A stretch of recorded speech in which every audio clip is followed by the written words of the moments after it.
Proliferative disorder किसे कहते हैं? माइलोप्रोलिफरेटिव डिसऑर्डर नाम से ही ज़ाहिर है कि यहाँ पर माइलाइड जो सेल्स हैं, यहाँ पर जो हमारे पास माइलाइड सेल्स पाए जाते हैं और वो माइलाइड सेल्स जो क्या हो, मैच्योर सेल्स हों। जो माइलाइड सेल्स हमारे पास मैच्योर सेल्स हैं, इनकी ज़्यादा से ज़्यादा क्या हो जाती है, इनकी ज़्यादा से ज़्यादा प्रोलिफरेशन हो जाती है। तो दिस स्टेज इस कॉल्ड, जिसमें ज़्यादा से ज़्यादा प्रोलिफरेशन हो जाए मैच्योर सेल्स की, उस कंडीशन का नाम माइलोप्रोलिफरेटिव डिसऑर्डर है। अभी ये क्या होता है इसमें याद रहे कि यहाँ पर जो हमारे पास बोन जो होता है वो हाइपर सेलुलर हो जाता है। इस कंडीशन में हमारे पास हाइपर सेलुलर बोन मैरो हो जाती है। और हाइपर सेलुलर बोन मैरो का मतलब क्या है? इसका मतलब ये है कि बोन मैरो से जो सेल्स हैं उनकी लीनिएज ज़्यादा होगी, उन सेल की कंसंट्रेशन हमारे पास ज़्यादा होगी, उन WBC की काउंट जो है हमारे पास इंक्रीज़ होगी। तो जो WBC की काउंट इंक्रीज़ है तो माइलाइड के जितने भी सेल्स हैं और उन सेल के प्रोडक्ट जो हैं वो क्या होंगे? इंक्रीज़ हो जाएंगे। Myeloid cell product will be वर्ट।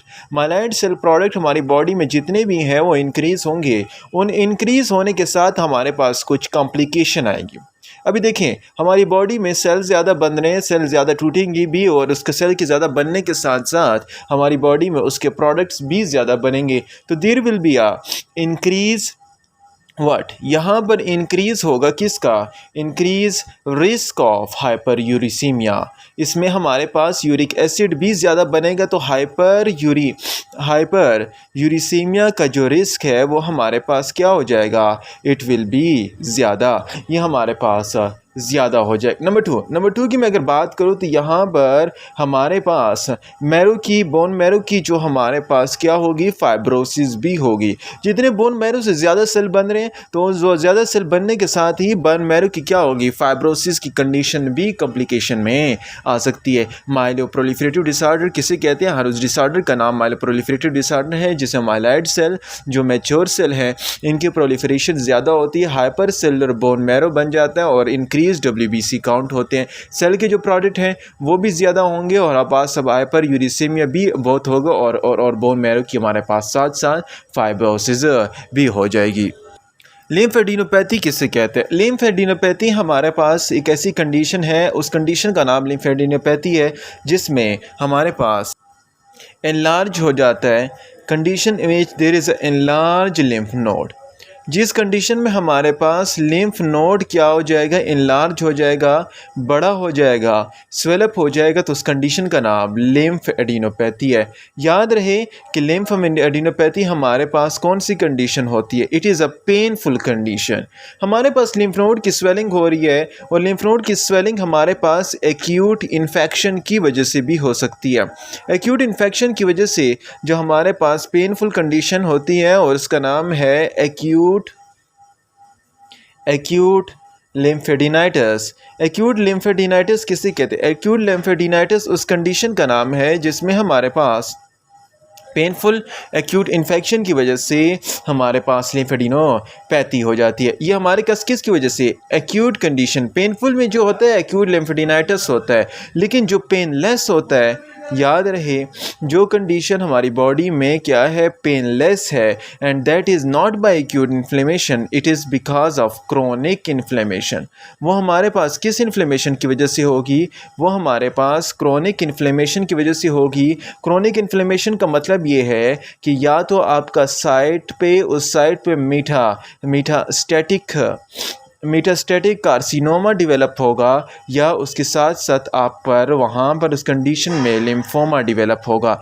मीटास्टैटिक carcinoma या लिम्फोमा वगैरह की कंडीशन जब डेवलप होंगी वो पेनलेस कंडीशन और ये पेनफुल कंडीशन है। पेनलेस में क्रोनिक इन्फ्लेमेशन आता है और पेनफुल में हमारे पास एक्यूट इन्फ्लेमेशन आ जाता है। याद रहे कि यहाँ पर इन्फ्लेमेशन किसकी हो रही है? यहाँ पर इन्फ्लेमेशन आपके लिम्फ नोड की हो रही है। तो लिम्फ नोड में जब इन्फ्लेमेशन हो रही है तो लिम्फ नोड में क्या होगा? लिम्फ नोड में आपकी इनलार्जमेंट किसकी वजह से होगी? याद रहे कि इनलार्जमेंट हमारे पास because of hyperplasia of lymph node. जो लिम्फ नोड के अंदर जो सेल्स हैं वो उनकी हाइपरप्लेजिया हो जाएगी और हाइपरप्लेजिया की वजह से हमारे पास ये कंडीशन डेवलप हो जाती है। याद रहे कि हाइपरप्लेजिया की मैं अगर बात करूँ तो हाइपरप्लेजिया की डिफरेंट कंडीशन है। लाइक अगर मैं बात करूँ फॉलिकल सेल की, मैं बता चुका था कि फॉलिकल सेल में हमारे पास कौन से सेल होते हैं, बी सेल होते हैं। तो फॉलिकल सेल में हमारे पास बी सेल होते हैं। तो बी सेल की जब यहाँ पर ब्रेक डाउन ज़्यादा होगी तो यहाँ पर हमारे पास एक कंडीशन आएगी किसमें, फॉलिकल में, उसका नाम है फॉलिक्यूलर हाइपरप्लेसिया। फॉलिक्यूलर हाइपरप्लेसिया का मतलब ये है कि फॉलिकल के जो अपने सेल्स हैं वो ज़्यादा हो जाते हैं। याद रहे कि फॉलिकल के अपने सेल क्यों ज़्यादा हो जाते हैं, बिकॉज ऑफ या तो HIV इन्फेक्शन की वजह से। HIV इन्फेक्शन हमारे पास CD4 सेल को इफेक्ट करता है, उसके साथ साथ बी सेल को भी इफेक्ट करने के साथ हमारे पास बी सेल जो हैंगे लिम्फ नोड पर इफेक्ट हो जाएंगे और फिर ज़्यादा बनाने के लिए हमारे फॉलिकल हाइपरप्लेशिया हो जाए। नंबर 2, दूसरी अगर मैं बात करूँ रूमेटॉइड अर्थराइटिस की, रूमेटॉइड अर्थराइटिस में भी ये कंडीशन डेवलप हो जाती है। क्या कंडीशन, फॉलिकल हाइपरप्लेशिया। फॉलिकल के बाद मैं बता चुका था कि फॉलिकल में हमारे पास बी सेल हैं। तो बी सेल के डिस्ट्रक्शन, ये बी सेल के इन्फेक्शन की वजह से हमारे पास फॉलिकल हाइपरप्लेशिया हो जाता है। लेकिन दूसरे जो है वो फॉलिकल सेल, बी सेल तो हो गए, अभी दूसरा जो सेल है वो हमारे पास टी सेल की बात हो रही है। जब टी सेल हमारे पास इफेक्ट होंगे तो टी सेल हमारे किस रीजन में थे, टी सेल हमारे एक पैराकॉर्टेक्स रीजन में थे। तो टी सेल हमारे पास पैराकॉर्टेक्स रीजन में है तो पैराकॉर्टेक्स की हाइपरप्लेसिया भी हो जाएगी। पैराकॉर्टेक्स की हाइपरप्लेसिया टी सेल के इफेक्ट होने की वजह से होगी। और टी सेल कौन सी बीमारी से इफेक्ट होता है, याद रहे हमारी बॉडी में जब वायरल इन्फेक्शन होगा तो वायरल इन्फेक्शन में हमारे पास टी सेल इफेक्ट होंगे। जब टी सेल इफेक्ट होंगे तो पैराकॉर्टेक्स की हाइपरप्लेशिया हो जाएगी। तो फॉलिकल हाइपरप्लेशिया बता चुका, टी सेल हाइपरप्लेशिया, पैराकॉर्टिकल हाइपरप्लेशिया भी बता चुका। अभी जो लास्ट में जो है वो हमारे पास क्या रह गया है, वो हमारे पास मेडुला रह गया है, medulla of lymph node. Medulla में हमारे पास में बताया था मैंने, मेडुला में हमारे पास साइनस होते हैं और साइनस के अंदर हिस्टोसाइट सेल होते हैं। तो ये साइनस के अंदर जो हिस्टोसाइट सेल हैं इनकी हाइपरप्लेशिया हो जाए कैंसर की वजह से, तो ये कंडीशन में मेडुला की कॉम्प्लिकेशन भी आती है, पैराकॉर्टिक्स की कंडीशन भी आती है, फॉलिकल हाइपरप्लेशिया की कंडीशन भी आती है, एक्यूट लिम्फेडेनाइटिस हो गया और क्रोनिक इन्फ्लेमेशन में पेनलेस लिम्फेडेनाइटिस जो कंडीशन है वो डेवलप हो गई है। तो लिम्फेडिनोपैथी किसे कहते हैं, लिम्फेडिनोपैथी हर उस कंडीशन का नाम है जिसमें इनलार्ज हो जाता है हमारे पास लिम्फ नोड और ये पेनफुल कंडीशन है। एक्यूट इन्फ्लेमेशन जब होगा तो ये एक्यूट लिम्फेडेनाइटिस होगा, जब पेनलेस कंडीशन होगा तो उसमें क्रोनिक इन्फ्लेमेशन, मेटास्टैटिक कैंसर हो गया लाइक लिम्फोमा में हमारे पास पेनलेस होता है। अभी इसके लिम्फ नोड के 3 पार्ट हैं, फॉलिकल है, कॉर्टेक्स है, पैराकॉर्टेक्स है और मेडुला है। हमारे पास कॉर्टेक्स में हमारे पास फॉलिकल सेल होते हैं और फॉलिकल सेल के जब इफेक्ट हो जाते हैं तो उसके बाद फॉलिकल हाइपरप्लेशिया है। पैराकॉर्टेक्स में हमारे पास टी सेल होते हैं जो इफेक्ट हो जाता है वायरल इन्फेक्शन की वजह से, तो उसका नाम है पैराकॉर्टेक्स हाइपरप्लेशिया। और मेडुला में हमारे पास साइनस हिस्टोसाइट्स हैं जो इफेक्ट होते हैं तो उनकी वजह से हमारे पास मेडुला के अंदर भी हाइपरप्लेशिया हो जाता है। लिम्फोमा किसे कहते हैं, लिम्फोमा भी एक कंडीशन है जिसमें हमारे पास न्यूप्लास्टिक प्रोलिफरेशन तो होती है, लेकिन न्यूप्लास्टिक प्रोलिफरेशन किसकी होगी, इस कंडीशन में ये वो कंडीशन है जिसमें हमारे पास न्यूप्लास्टिक प्रोलिफरेशन होती है, लेकिन neoplastic proliferation of what just lymphoid cell. जो लिम्फॉइड सेल्स हैं इनकी न्यूप्लास्टिक प्रोलिफरेशन हो जाती है, लिम्फॉइड सेल हमारे पास ज़्यादा हो जाते हैं और इनका मास क्या हो जाता है, इंक्रीज़ हो जाता है। कहाँ पर, लिम्फ नोड में, हमारे पास लिम्फ नोड में इनका मास इंक्रीज़ हो जाता है, या हमारे पास एक्स्ट्रा नोडल जो टिश्यू हैं जो लिम्फ नोड से बाहर हैं उनके अंदर भी इनका मास क्या हो सकता है, इंक्रीज़ हो सकता है। किसका, लिम्फोमा में, लिम्फॉइड सेल में हमारे पास लिम्फ नोड में इसका मास इंक्रीज़ हो जाता है, या एक्स्ट्रा नोडल टिश्यू जो हैं उसमें भी इसका मास इंक्रीज़ हो जाता है। इसको अगर हम डिवाइड करें तो याद रहे कि इसको हम 2 कैटेगरी में डिवाइड करते हैं। एक का नाम है नॉन हॉजकिन लिम्फोमा, एक कैटेगरी का नाम है नॉन हॉजकिन लिम्फोमा और दूसरे का नाम है नॉन हॉजकिन लिम्फोमा और the second one is the second one is Hodgkin lymphoma. अभी ये हॉजकिन लिम्फोमा कौन सा है और नॉन हॉजकिन लिम्फोमा क्या है, इन दोनों के अंदर फ़र्क क्या है। नॉन हॉजकिन लिम्फोमा की अगर मैं बात करूँ तो याद रहे कि 60% जो लिम्फोमा होते हैं वो नॉन हॉजकिन होते हैं। जो रिमेनिंग 40% रह जाते हैं वो क्या होते हैं, हमारे पास रिमेनिंग 40% हॉजकिन लिम्फोमा होते हैं। याद रहे नॉन हॉजकिन लिम्फोमा में हमारे पास 60% होने के साथ इसमें जो मैलिग्नेंट सेल हैं वो कौन सी हैं, इसमें मैलिग्नेंट सेल हमारे पास लिम्फॉइड सेल है।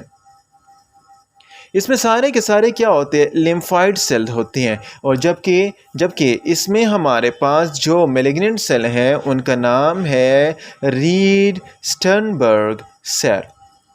रीन स्टर्नबर्ग सेल हमारे पास हॉजकिन लिम्फोमा में होते हैं। इसमें मैलिग्नेंट सेल लिम्फॉइड है, इसमें रीड स्टर्नबर्ग सेल है। इसमें जो लिम्फॉइड सेल है ये मास अभी जो बना होगा ये किससे बना है, ये लिम्फॉइड सेल से ही बना है। लेकिन इसका जो मास बनेगा वो लिम्फॉइड सेल से नहीं बनेगा। वो हमारे पास कुछ ऐसे रिएक्टिव सेल्स हैं जो किस में काम करते हैं। जो रिएक्टिव सेल हमारे पास इन्फ्लेमेशन होते में मदद देते हैं और वो इन्फ्लेमेशन के रिएक्टिव सेल्स की फाइब्रोसिस जो होगी वो मास होगा वो इन्फ्लेमेटरी सेल के जो इन्फ्लेमेशन सेल्स के जो फाइब्रोसिस हो रही है और वो उस चीज़ का मास होगा। लेकिन यहाँ पर मास जो है वो सिर्फ और सिर्फ जस्ट ओनली लिम्फॉइड सेल मौजूद है। नंबर थर्ड की अगर मैं इसकी क्लिनिकल कंडीशन की बात करूँ तो यहाँ पर non Hodgkin lymphoma clinical condition में ये हमारे पास पेनफुल कंडीशन है। दिस कंडीशन इज़ व्हाट, ये हमारे पास पेनफुल कंडीशन है। और पेनफुल कंडीशन जो हमारे पास कब अराइज होती है, लेट एडल्टहुड में होती है। लेट एडल्टहुड में पेनफुल कंडीशन जो अराइज होती है वो नॉन हॉजकिन लिम्फोमा है। जबकि हमारे पास हॉजकिन लिम्फोमा हमारे पास कौन सी कंडीशन है, this is the painless condition जो हमारे पास यंग एडल्ट्स में अराइज होती है। तो एक पेनफुल है, एक पेनलेस है। और अगर मैं इसके स्प्रेडिंग पावर की बात करूं, हमारे पास नॉन हॉजकिन लिम्फोमा की ये डिफ्यूज्ड है। डिफ्यूज़ स्प्रेडिंग का मतलब क्या है, डिफ्यूज़ स्प्रेडिंग का मतलब ये है कि ये हमारे पास एक जगह से डायरेक्ट दूसरी जगह क्या कर लेता है, क्विक चला जाता है और जंप के फॉर्म में या हर जगह से एक जगह से उठ के भाग जाता है दूसरा। जबकि यहाँ पर अगर मैं बात करूँ ये इसकी हॉजकिन लिम्फोमा की, ये हमारे पास कंटीजियस है। कंटीजियस का मतलब ये है कि ये आराम से ट्रेवल करता है और ये डिफ्यूज़ होने की वजह से ये ट्रेवल करता है एक्स्ट्रा नोडल टिश्यू को भी। तो एक्स्ट्रा नोडल टिश्यू को ये जल्दी से जल्दी ट्रेवल करता है। This condition is very, non Hodgkin lymphoma is very dangerous condition. ये हमारे पास कौन सी डेंजरस है, कंटीजियस है। ये हमारे पास एक्स्ट्रा नोडल जो टिश्यू हैं, हमारे पास कौन सी टिश्यू, एक्स्ट्रा नोडल टिश्यू उधर नहीं जाती है। हमारे पास नॉन हॉजकिन लिम्फोमा हमारे पास डिफ्यूज़ मूवमेंट करती है और जंपिंग की फॉर्म में एक नोड से दूसरी नोड भाग जाती है, लेकिन ये एक्स्ट्रा नोडल टिश्यू पे हमारे पास नहीं जाती है। स्प्रेड की बात होगी। मैं इनके स्टेजिंग की बात करूं तो स्टेजिंग की अगर हम बात करें, इसके डिफरेंट स्टेज का जिक्र करें तो हमारे पास ये जो इसके स्टेज की मैं अगर इम्पॉर्टेंट बताऊं तो ये डिफरेंट स्टेज में इसकी अपीयरेंस क्या होती है, लिमिटेड होती है। नॉन हॉजकिन लिम्फोमा की अपीयरेंस हमारे पास लिमिटेड होगी, जबकि हॉजकिन लिम्फोमा की ये हमारे पास ये हमारे पास थेरेपी को अगर हम दें, हमारे पास it will guide the therapy. तो थेरेपी के थ्रू हम इसकी क्या कर सकते हैं, स्टेजिंग मालूम कर सकते हैं और इसके इफ़ेक्ट को और ट्रीटमेंट हम फर्दर कर सकते हैं। तो इसकी अपीयरेंस लिमिटेड है, जबकि इसके अपीयरेंस हम थेरेपी के जरिए जल्दी से पता कर सकते हैं। लेकिन याद रहे ल्यूकेमिटिक मतलब ये है कि मैलिग्नेंट जो फेस है, ल्यूकोमेटिक फेस जो नॉन हॉजकिन लिम्फोमा है, इसमें ल्यूकेमेटिक फेस होता है, जबकि हमारे पास हॉजकिन लिम्फोमा में ल्यूकेमेटिक फेस डज नॉट ऑकर। ल्यूकोमेटिक मतलब मेलिग्नेंट फेस, हमारे पास डायरेक्ट जंपिंग वाला फेस नहीं होता है। तो यहाँ पर आपको इतना नॉन हॉजकिन लिम्फोमा और हॉजकिन लिम्फोमा के बारे में पता होना चाहिए कि नॉन हॉजकिन लिम्फोमा में क्या होता है और हॉजकिन लिम्फोमा में क्या होता है। 60% हमारे पास नॉन हॉजकिन में, 40% हॉजकिन में। मेलिग्नेंट इसके लिम्फाइड सेल है और मास लिम्फाइड सेल का बनता है। इसका जो मास बनता है वो रिटस्टरबर्ग सेल का बनता है। यहाँ पर रिएक्टिव इन्फ्लेमेटरी सेल्स बन जाते हैं, उनकी फाइब्रोसिस होती है। ये पेनफुल कंडीशन है, ये पेनलेस कंडीशन लेट एडल्टहुड में या हमारे यंग एडल्टहुड में। ये डिफ्यूज कंडीशन है जो हमारे पास क्विक जंपिंग करता है एक्सटेंडोडल टिश्यू को, और ये हमारे पास कंटीजियस कंडीशन है जो हमारे पास एक्सटेंडोडल टिश्यू को नहीं जाता। स्टेजिंग की बात करें तो इसकी लिमिटेड अपीयरेंस है और इसके हमारे पास थेरेपी के थ्रू हम इसकी अपीयरेंस जल्दी मालूम कर देते हैं और इसकी ट्रीटमेंट भी हो जाती है। हमारे पास ल्यूकोमेटिक फेस जो है इसमें होता है और इसमें ल्यूकोमेटिक फेस नहीं होता है। तो अभी मैं बता चुका था लिम्फ नोड के बारे में। हमारे लिम्फ नोड में 3 जोन है, एक फोलिकल है, एक पैराफोलिकल है और तीसरा मेंटल सेल है। तो हर सेल में, हर जोन में, हर हमारे पास जोन में ये हमारे पास क्या था, ये हमारे पास लिम्फ नोड था। अंदर का जो जोन था ये एक स्पॉट जो था ये हमारे पास क्या था, ये एक फोलिकल जोन हुआ। दूसरा हमारे पास मेंटल जोन हुआ। तीसरा उसके बाद हमारे पास मैलिग्नेंट और हमारे पास आखिरी कॉर्टेक्स रीजन। तो यहाँ पर कॉर्टेक्स रीजन की अगर बात करूँ तो कॉर्टेक्स में हमारे पास 20 सेल होते हैं। तो 20 सेल्स के साथ साथ हमारे पास जो सेंट्रल स्पॉट है, ये कौन सा रीजन है, this is called follicular zone. ये हमारे पास फोलिकुलर जोन है, कॉर्टेक्स रीजन है। और इसके बाद में अगर बात करूँ तो हमारे पास नेक्स्ट जो फोलिकल के बाद जो दूसरा जोन आ रहा था उसका नाम है mental zone, and third one is हमारे पास malignant zone. Mental zone, malignant zone और कॉर्टेक्स का जो जोन था, और यहाँ पर 20 सेल इसमें मौजूद हैं और 20 सेल्स के अंदर मौजूद होने के साथ ये 20 सेल अपना फंक्शन परफॉर्म कर रहे हैं। तो this is all condition non Hodgkin lymphoma और हॉजकिन लिम्फोमा गाइड थेरेपी यहाँ पर ट्रीटमेंट। तो ये डिफरेंस है। अभी फोलिकुलर जोन जो है इसमें हमारे पास 20 सेल की प्रोलिफरेशन होती है, उसके बारे में पढ़ेंगे। मेंटल सेल में क्या होता है कि 20 सेल की प्रोलिफरेशन होती है और वो एक्सपेंड होते हैं मेंटल जोन को। हमारे पास मार्जिनल जोन है और उसके बाद last one but not the least one फिर हमारे पास बर्किट लिम्फोमा, और फिर डिफ्यूज जो लार्ज बी सेल है वो हमारे पास नॉन हॉजकिन लिम्फोमा की जो टाइप्स हैं वो पढ़ते हैं, और फिर आखिर में हमारे पास हॉजकिन लिम्फोमा हम नेक्स्ट लेक्चर में देखते हैं।